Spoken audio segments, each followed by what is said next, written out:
हिंदी मध्ये अशी म्हण आहे की गिधड़ की मौत आती है तो शहर के तरफ भागता है। माझ्यावर बोलण्याची हिम्मत खरी तर आदित्य ठाकरेंनी करायला नको होती, कारण माझे जेवढे उपकार त्यांच्यावर आहेत दुसऱ्या कोणावरही नाही आहेत। एक गोष्ट मी तुम्हाला आज स्पष्टपणे सांगतो की जर ते बोलत असतील आणि ते विशेषतः युनिफॉर्मबद्दल बोलत असतील तर युनिफॉर्मचं जे टेंडर आहे हे 138 कोटीचं होतं आणि ते 11 कोटी रुपये कमीची त्याला ऑफर आलेली आहे। कोणाला जर कुठे पैसे कमवायचे असतील तर त्यांनी ते एस्टिमेट रेटला दिलं असतं। मी महाराष्ट्रातल्या जनतेचा विचार करतो। माझ्या दृष्टीने मुलं प्रिय आहेत आणि त्याच्यामुळे मुलांना पॉलिएस्टरचे ड्रेस दिले जात होते, त्यांच्या स्किनवर चट्टे पडत होते। ही परिस्थिती बदलावी म्हणून आता जे युनिफॉर्म्स केले जातात हे कपडे प्रत्येक 5000 मीटरला कपडा चेक होतो, तो सुद्धा सेंट्रल गव्हर्नमेंटच्या एजन्सीकडून चेक होतो आणि नंतर ते शिवायला जातात। युनिफॉर्म उशिरा का मिळाले ह्याचं स्पष्ट कारण असं आहे की याच्या पुढच्या काळामध्ये स्काउट अँड गाईड हे कंपल्सरी झालेलं आहे आणि स्काउट अँड गाईड कंपल्सरी झाल्यानंतर स्काउटचा जो ड्रेस आहे तोच ड्रेस आम्ही मुलांना देतो। आदित्यजीने हे समजून घेतलं पाहिजे की पूर्वीच्या काळामध्ये फक्त दारिद्र्य रेषेखालच्या मुलांना किंवा जी मुलं शेड्यूल कास्टची आहेत म्हणजे रिझर्वेशन कॅटेगरीमधली आहेत त्यांनाच फक्त ड्रेस दिले जात होते। मी पहिला शिक्षण मंत्री आहे ज्यांनी निर्णय घेतला की महाराष्ट्रातल्या प्रत्येक मुलाला ड्रेस मिळाला पाहिजे, कारण मुलं असतात, एकामेकाच्या शेजारी बसतात, शेजारच्या मुलाला ड्रेस मिळणार आणि मला का नाही मिळाला हा स्वाभाविक प्रश्न त्यांच्या मनामध्ये येऊ शकतो। म्हणून मी हा निर्णय घेतला की सर्व मुलांना ड्रेस द्यायचा आणि ते ड्रेस द्यायला सुरुवात झाली। गेल्या वर्षी हे ड्रेस स्कूलच्या वतीनेच देण्यात आले। मुलं अनेक वेळेला अनवाणी पायाने येतात, त्यांना शूज आणि सॉक्स देण्याचा मी निर्णय घेतला। त्याच्यानंतर सेंट्रल गव्हर्नमेंटचं असं सर्क्युलर आलं की महिलांना ह्याचं काम मिळालं पाहिजे, त्याच्यामुळे आम्ही टेंडर काढलं। टेंडर आपण बघा की जवळजवळ 11 कोटी रुपये त्या टेंडरमध्ये महाराष्ट्र शासनाचे वाचले आणि त्याच्यानंतर हे काम कोणाला दिलेलं होतं तर महाराष्ट्र महिला आर्थिक विकास महामंडळ ही जी शासनाची संस्था आहे त्याला हे काम देण्यात आलं। त्याच्यामध्ये 20,000 महिला हे आज ड्रेस शिवण्याचं काम करत आहेत। त्यांनी सुद्धा हे पहिल्यांदाच काम केलेलं होतं, त्याच्यामुळे कदाचित उशीर झाला असेल, पण खरा उशीर हा त्याच्यामुळे झालेला नाही आहे तर पुढच्या वर्षीपासून स्काउट अँड गाईड हा विषय कंपल्सरी झालेला आहे। आम्हाला स्काउटकडून असं कळवण्यात आलं होतं की पुढच्या वर्षीपासून स्काय ब्ल्यू कलरचा ड्रेस हा स्काउटचा ड्रेस असेल आणि ज्यावेळेला त्यांची जांबोरी झाली त्याच्यामध्ये लोकांनी मागणी केली की स्टील ग्रे हा जो त्यांचा कलर पूर्वीचा आहे तोच कायम ठेवा। हा काय आमचा दोष असू शकत नाही। आयत्या वेळेला त्यांनी कळवल्यानंतर प्रोडक्शन थांबवण्यात आलं, स्टील ग्रे कलरचे कपडे नव्याने तयार करण्यात आले आणि त्याच्यामुळे जो काय विषय झालेला होता आणि मी मंत्री म्हणून कुठेतरी दौऱ्यावर होतो त्यावेळेला माझ्या डिपार्टमेंटने माझ्याशी कल्पना दिली नाही। कल्पना दिल्यानंतर मी स्काउट गाईडला फोन केला आणि त्यांना सांगितलं की तुमची 80% मुलं ही महाराष्ट्रातली आहे, विसरू नका। असा काहीतरी निर्णय घ्याल तर आम्ही तुमच्याकडची मेंबरशिप रद्द करू, कारण स्काउटच्या 2 संस्था आम्ही दुसऱ्या संस्थेकडे जाऊ।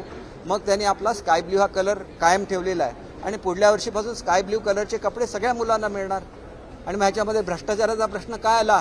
एक सांगतो, आज जी शिवसेना तळाला जाते ह्याला एकमेव कारण आदित्य ठाकरे आहेत। कारण मी स्वतः हे बोललो नसतो कधी, परंतु मी ज्या वेळेला प्रधानमंत्र्यांची आणि प्रधानमंत्री महोदयांची आणि उद्धव साहेबांची गाठ घालून दिली, सातत्याने आम्ही फोनवर बोलायचो, त्याला उद्धव साहेब मला सांगायचे की जरा वेळ थांबा, आदित्य समोर आहे, आपण नंतर बोलूया। म्हणजे त्यांना मनापासून वाटत होतं की आपण हिंदुत्व बरोबर राहावं, त्यांची मनापासूनची इच्छा होती। आणि आदित्यची इच्छा काय होती? काँग्रेस बरोबर जाण्याची। आपल्या आजोबांनी काँग्रेसला त्यांची जागा दाखवली, त्यांचं तुम्ही एवढा कमीपणा केला। स्वातंत्र्यवीर सावरकरांवर ज्यावेळेला काँग्रेस बोलली त्याला केंद्रीय मंत्र्याला बाळासाहेबांनी मुंबईत यायला दिलं नाही, ही वस्तुस्थिती आहे। जोडे मारो आंदोलन केलं, शेवटपर्यंत केंद्रीय मंत्री जोपर्यंत त्या सत्तेवर होते मुंबईत येऊ शकले नाहीत। याला शिवसेना म्हणतात कोणालाच। आणि तुम्ही अशी शिवसेना संपवली, आपल्या वडिलांवर असं प्रेशर आणून काँग्रेसबरोबर तुम्ही आघाडी करायला लावली। आणि मला हे कळलं नसतं, परंतु मी त्याच्यातला प्रमुख मनुष्य होतो ज्यांनी ही भेट घडवून आणली। मला तुमचं खरं स्वरूप माहिती आहे, कोणाच्या अंगावर जाऊ नका। मी बोलायला लागलो तुम्हाला ते परवडणार नाही। काय परिस्थिती होती तुमची सिंधुदुर्ग जिल्ह्यामध्ये? राणेंनी संपवलेलं होतं तुम्हाला, लिटरली 40,000 मतं मिळायची तुम्हाला। माझा ज्यावेळेला संघर्ष झाला राणे साहेबांशी तो एक तत्वासाठी झालेला संघर्ष होता. फायदा तुम्हाला झाला. 40,000वरून 1,50,000वर तुम्ही पोचला. असं कधीही घडलेलं नाही की एखादा नेता ज्यावेळेला बाहेर पडतो त्यावेळेला 1,10,000 मतदार त्याच्याबरोबर बाहेर पडतात. ही वस्तुस्थिती आहे. आणि म्हणून तुम्ही राणेंना पराभूत करू शकला नाही. तर काय राणेंना पराभूत करायची तुमची हिंमत होती? तुम्हाला सिंधुदुर्ग जिल्ह्यामध्ये कोण पेट्रोल देत नव्हतं, राहायला जागा देत नव्हती, हॉटेलमध्ये जागा मिळत नव्हती. अशा परिस्थितीमध्ये मी तो लढा दिला होता. सगळे उपकार विसरला. मला मंत्री करून तुम्ही माझ्यावर उपकार नाही केले. मी कधी मंत्रिपदाच्या मागे धावत नसतो. आता सुद्धा मी मंत्री झालो नाही. मी सांगितलं की देव चांगल्यासाठी करत असतो. कोणाबद्दल बोलताय? ज्या लोकांनी तुमच्यावर उपकार केले, ज्याला हे घडलं महाराष्ट्रामध्ये, तुम्ही काँग्रेसबरोबर गेला, त्याला पंतप्रधान महोदयांची भेट मी तुमची घडून आणलेली आहे. तुम्हाला भेटायला सुद्धा ते तयार नव्हते. सगळे उपकार विसरला. असं करू नका. ही महाराष्ट्राची परंपरा नाही, एवढंच सांगायचं आहे. आणि अधिक बोलला तर मला सुद्धा अधिकचं बोलायला लागेल, एवढं मी ठामपणे सांगतो. केसरकर साहेब, तुम्ही आता असं म्हणाले की काँग्रेससोबत जाण्यासाठी त्यांनी प्रेशर आणलं होतं. अहो, त्यावेळेला ज्यावेळेला मी पंतप्रधान महोदयांची आणि उद्धव साहेबांची भेट घडून आणली, त्यावेळेला काय ठरलेलं होतं की 15 दिवसाच्या आत युतीचं शासन हे महाराष्ट्रामध्ये आणायचं. त्याच्यानंतर मला उद्धव साहेब असं म्हणाले की आणि 1 महिनाभराची मुदत पाहिजे, कारण आपल्याला सगळ्यांची समजूत काढली पाहिजे. त्याच्यानंतर कदाचित राष्ट्रवादीला ही दादांनी सुद्धा सांगितलेलं आहे की ताबडतोब ही बातमी पवार साहेबांना कळली आणि पवार साहेबांनी त्यांना 5 वर्षाचं आश्वासन दिलं. कदाचित 5 वर्ष आपल्याला मिळतील की नाही याच्यापोटी ते घडलं असेल, परंतु आपण काँग्रेस बरोबरच राहावं या विचाराचे आदित्य ठाकरे होते. हे मला त्या फोनमुळे कळलं. मला काय कळलं नसतं, कारण आदित्यच्या समोर का बोलायचं नाही? उद्धव साहेब मोठे आहेत, ते पक्षाचे प्रमुख आहेत, ते निर्णय घेऊ शकले असते. परंतु अशा मुलाने एखाद्या सिनियर माणसाबद्दल बोलावं की ज्यांनी शिक्षणामध्ये क्रांती केली. मी मंत्री राहतो की राहत नाही हा वेगळा प्रश्न आहे. शिक्षणामध्ये किती निर्णय घेतले तुम्ही सांगा.